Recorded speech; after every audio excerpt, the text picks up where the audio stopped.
ఆనాడు కరోనా పొరుగు దున్యాంత పారినప్పుడు పెయ్యిలకు జొర్రొద్దని సామాజిక దూరం గదినొల్లా సోషల్ డిస్టెన్స్ ఎట్లనైతే పాటించిర్రో అచ్చం గట్లనే కేరళ దిక్కు బస్సులల్లా సోషల్ డిస్టెన్స్ పాటించేటందుకు మొగ పురుషులంతా ముంగట పడ్డారు. ఏదన్నా బీమార్లను పాతర పెట్టాలంటే అందరూ పాటు వాడలేగాని మొగల్లే ఇట్లెందుకు చేస్తున్నారంటే దీనెనుక పెద్ద కథున్నదుల్లా. మొన్నట్లా సంకురాత్రి పండుగప్పుడు కేరళ కోజికోడు దిక్కుంటే దీపక్ అనేటాయన సర్కారు బస్సెక్కి ఇంటికి పోతున్నాడు. ఇగా బస్సుల మస్తు రష్ ఉన్నది. ఆ బస్సులున్న ఒగక్క బస్సుల మంది బగ్గున్నారు. సందెట్ల సడేమియా లెక్క దీపక్ అనేటాయన సిగ్గు తప్పిన పనిచేసిందని ఫోన్ కెమెరాల ఈడియో తీసి ఇంటర్నెట్లిచ్చింది. ఇగామే మస్తు పతారున్నామెనట. ఈడియో ఇడువంగల్నే గిర్ర గిర్ర తిరిగింది. దీపకన్నేమో చెయ్యని తప్పుకు బద్నాం చేసి ఇజ్జత్ తీసి గంగల గల్పిండ్రని మస్తు నారాజైండు. ఎంబటే బల్మీకి జీవి తీసుకున్నాడు. దీపకన్న ఇంటోళ్ళు ఆయన సావుకు కారణం గీమెనేనని కేసు పెట్టిండ్రు.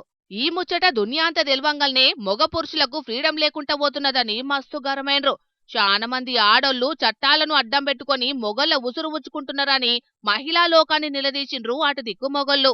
ఇంకొందరు ఇంకో అడుగు ముంగటకేసి గిట్ల పెయ్యికి అట్టలు పెట్టుకుని బస్సులల్ల నిరసన చేస్తున్నారు మొగన్నలు.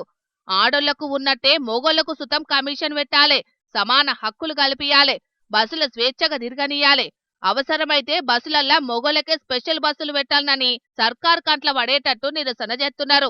ఇజ్జత్ పోగొట్టుకున్న కాన్నే దక్కించుకోవాలని ఆర్టీసీ బస్సులల్ల నిరసనతోటి హోరెత్తిత్తాండ్రు మొగోళ్ళు.